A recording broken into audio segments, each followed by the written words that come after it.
Camp Scott, Oklahoma, June 13, 1977.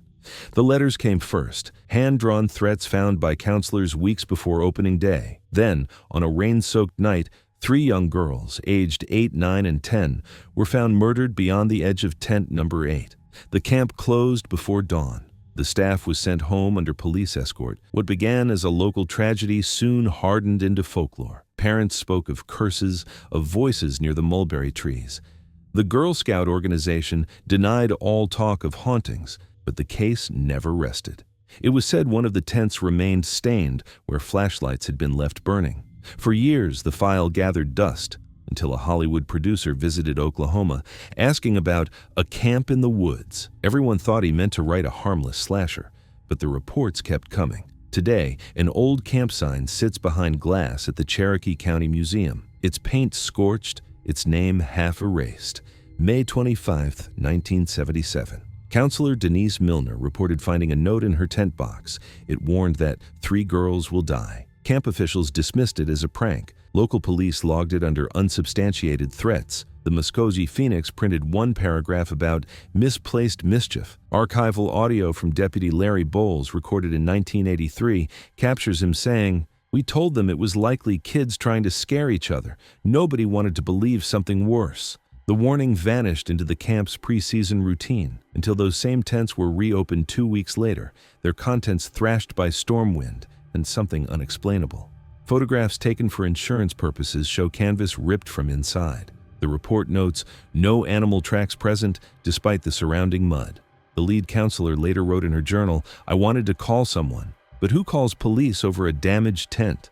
June 12th was humid, electricity dense in the air. 48 scouts arrived. Counselors later testified to hearing murmurs from the woods that night. One described distant humming, like someone whistling through their teeth. When night fell, lightning lit the nylon tents from within. Police photographs later showed Tent 8's collapsed corner, stakes ripped clean as though lifted from below. The wood was splintered outward, not inward. Investigators noted shoe prints that didn't match camp issue. "Bare, wide adult," read the forensics report.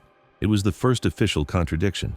Everyone wanted a human suspect, but the weather, the geography, and the timing layered confusion. Even before dawn, a sense of intrusion hung in the air. Camp nurse Sylvia Canton noted in her log, 2:17 a.m. 3 girls from Tent 8 reported hearing scratching outside their tent, reassured them it was raccoons, sent them back with flashlights. Morning of June 13th. At 6:30 a.m., a counselor stumbled upon the first body along the trail. Within minutes, the camp's radio sputtered. "Emergency at Kiowa Unit." From the original dispatch log, request. "Assistance, 3 casualties confirmed, trail east of the latrine." What they didn't broadcast was the site, the quiet arrangement of sleeping bags as if placed with intent. No struggle marks in the soil, no screams reported by nearby tents. The media arrived by 8 a.m. Flash coaches lined Highway 82. Parents crowded the gates, silent except for the sound of car doors slamming against gravel. In later testimony, a volunteer firefighter admitted, "We started bagging evidence before we realized how young they were." The camp closed permanently that afternoon, and in the archives of the Muskogee County Courthouse, those first photographs remain sealed. The file jacket bears a single handwritten warning, "Not for public review, disturbing arrangement of scene." By July 1977, authorities focused on one man, Gene Leroy Hart, a local fugitive who'd escaped custody years earlier. Hart's old family home sat barely 2 miles through dense woods from Camp Scott. Oklahoma State Bureau of Investigation notes describe a confusing search effort involving hundreds of volunteers and helicopters scanning the Illinois River Valley. Yet, what witnesses whispered about in town wasn't the manhunt, it was the sounds. Local shopkeeper Addie Croft recalled, "Every night after the murders, we'd hear something in the hills, something dragging through those trees." Hart was captured 10 months later, found hiding in a root cellar. He always maintained innocence. When asked about the girls, he only muttered, "They called me back there." He died in prison in 1979 of a heart attack before any appeal was resolved. The autopsy revealed a congenital heart defect. Nothing suspicious except the timing. The case file remained open, the evidence locked away at the county clerk's office. Camp Scott was mothballed after the investigation. The Girl Scouts of eastern Oklahoma stored all surviving materials in a locked room at their Tulsa headquarters: tents, lanterns, a small green trunk. In 1991, a maintenance worker named Kelly Spar claimed the motion lights in that hallway flickered only near the Camp Scott boxes. She wrote about it once in a private letter later donated to the Cherokee County Museum. "I don't believe in ghosts," she wrote, "but that fabric still smells like rain." Her note became part of the museum's Cultural Memory Project, filed under anonymous donation until 2012, when her name was released with consent. During inventory in 1994, archivists reported unusual cold spots near the storage shelves. Temperature readings documented a consistent 8-degree drop when handling the green footlocker labeled Kiowa Unit Tent 8. The official explanation cited poor ventilation beneath the basement archives. From 1977 to 1980, more than 60 regional articles debated if Camp Scott was haunted. The Tulsa World ran an editorial condemning such superstition.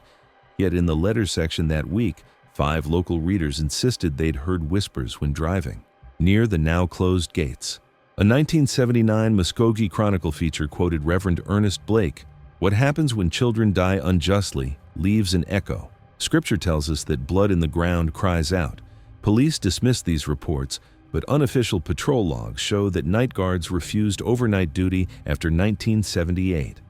Cross-referencing vehicle sign-in sheets proves 2 guards, Wilhite and Downs, resigned within 48 hours of each other, citing unsteady nights. Local journalist Martin Keyes wrote in his unpublished memoirs, "What bothered me most wasn't the superstition, it was how quickly rational people accepted it. The sheriff himself wouldn't drive that road after sunset. Nobody said why." When Camp Scott memorabilia was prepared for transfer to the Oklahoma Historical Society in 1990, one canvas tent panel went missing. The receiving clerk noted it in margin. Item 5C, not located. In a 2002 oral interview, former OSBI photographer Doug Hayward claimed, "I think it was taken by someone who saw something in it, more than fabric." A rumor spread that the missing panel hung briefly in a Blairstown, New Jersey production office in 1979. Around the same time, a certain script about a drowned boy named Jason was being drafted. No photo confirms this link, but continuity sheets from Friday the 13th Paramount Archives list background nylon tent material, sourced OS, with no vendor. Production assistant Emily Winters told the Newark Star-Ledger in 1987, "There was this piece of old tent fabric pinned to the wall. The director would stare at it between takes. He said it helped him see the mood. I remember it smelled like dirt and something metallic." The parents of the 3 victims, Michelle Goose, Lori Farmer, and Doris Milner, each received anonymous condolence letters years later. The envelopes bore no postmark. In one, reprinted in Detective J.L. Latham's 1989 memoir Under the Pines, a line reads, "You cannot bury the noise. It waits until remembered." No handwriting match was found. Latham later said, "I think it was someone who worked the scene. Someone who couldn't forget." Those letters now rest in controlled conditions at the Oklahoma State Museum's Unsolved Case Archive, Box 12A. Visitors report feeling a heaviness near the case, though the climate sensors register no difference. A museum guard logged an incident in 1996. High school field trip. Girl fainted by the Camp Scott display. Said she felt cold hands on her shoulders. The entry concludes, "Student recovered quickly. No record retained." But visitor logs show the same student returned 6 times that summer, always standing before the same glass case. In 1979, New York producer Sean S. Cunningham scouted quiet woodland camps for a low-budget horror film. Locals recall him visiting mid-Oklahoma that spring, traveling with writer Victor Miller. A surviving Muskogee Phoenix article from March 29, 1979, quotes Miller describing wanting to do something about youthful innocence and punishment in nature. No record proves they visited Camp Scott specifically, but in the same month, Cherokee County's tourism office logged an out-of-state filming inquiry requesting abandoned camp location, safe yet authentic. The name on the form, Cunningham, S. Whether coincidence or research, the overlap is undeniable. Diner waitress Mabel Hewitt recalled serving 2 men who asked about the ghost stories, the murders. They wrote everything down on yellow legal pads. Cunningham later denied drawing inspiration from real tragedies, but production notes submitted to Paramount described the antagonist as a presence more than a person, something that doesn't leave even after death. Friday the 13th debuted in 1980. Its villain, Jason Voorhees, was presented as a drowned child avenging neglect, a transformation of collective guilt into cinematic revenge. Critics saw pulp fiction, but Osby archivists recognized images: the unlit tents, the mother's terror, the storm. A 1981 Tulsa Tribune column observed, "The film closes what Oklahoma never could by giving the children an avenger."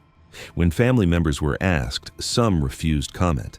Others quietly admitted relief that someone at least remembered the camp. Across interviews, one phrase recurs: "They made sense of what never made sense." Film historian Margaret Collins interviewed counselor Annie Peterson for an unreleased documentary in 1992. Peterson confessed, "When I saw that movie, I felt sick. Not just the setting, the sounds, the wind in canvas, the footsteps on pine needles. Someone had heard what we heard." The studio maintained the film was fiction. The box office suggested otherwise. By 1995, Camp Scott artifacts entered the Cherokee County Historical Museum. The display included the green trunk, photos of the campers, and fragments of canvas recorded as recovered. Soon after installation, museum staff logged a series of malfunctions, lights turning off at 10:13 p.m., the same hour investigators had estimated the attacks began. A technician's logbook reads, "Reset breaker twice. Audio guide whispered static resembling child's voice. Visitor complaints followed, whispers, chills, phones losing battery near the case." The director denied any haunted claims publicly, but maintenance cameras were redirected toward the display, where batteries drained every 6 days without cause. Local paper headline, 1997, Camp Scott exhibit bothers guests but draws them in. Night guard Thomas Webb recorded in his nightly report, "Motion sensors trip between 2 to 3 a.m. Nothing on cameras. Maintenance checked wiring twice. Nothing faulty found." He requested transfer to day shift the following month. In 2011, former OSBI archivist Kendra Lowe revisited the case for a documentary series. Her last recorded note ends mid-sentence, "Still smells of mildew and rain." Visitors claim that handwriting on the museum's guest log suddenly halted after her signature.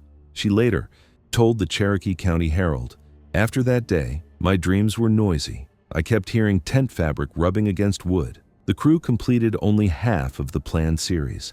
Network records cite unresolved rights issues. None of the footage ever aired. In the private outtakes, Lowe is heard whispering, "You can still feel them listening." Audio engineer Devin Marshall later acknowledged that the recording equipment failed repeatedly during the Camp Scott segment. The microphones picked up unusual static, oscillating frequencies that technicians couldn't filter out.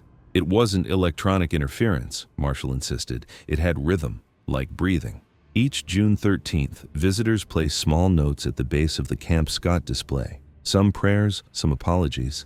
The museum officially removes them after closing time, but staff report the number always returns to 3. The current curator, Dana Holt, once admitted off camera, "It's not about ghosts. It's about guilt that can't decompose." Security footage from 2019 shows the reflection of Tent 8's plastic cover shifting slightly when no one is near. Technicians blamed ventilation. When a touring film crew requested to film the exhibit in 2023, their release was denied. The reason given: concern over renewed disturbances. Before leaving, one producer reportedly whispered, "We'll just build our own camp."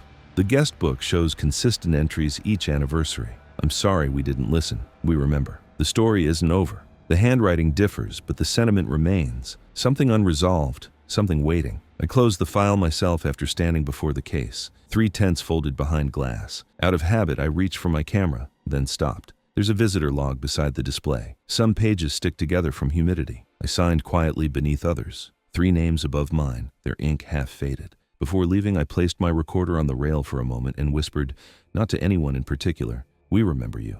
The sound file ends there. The Camp Scott murders remain officially unsolved. The land is private now, reclaimed by weeds and vines. Yet the pattern, the notes, the fear, the cinematic adaptation, forms a strange loop of remembrance. In trying to forget, we built stories. In turning tragedy into mythology, perhaps we sought control. Decades after the headlines faded, Jason became a cultural mask for something older, the need to punish what we cannot explain. The museum remains open weekdays, and the tent material is still on display. Visitors report one constant change: the smell of rain.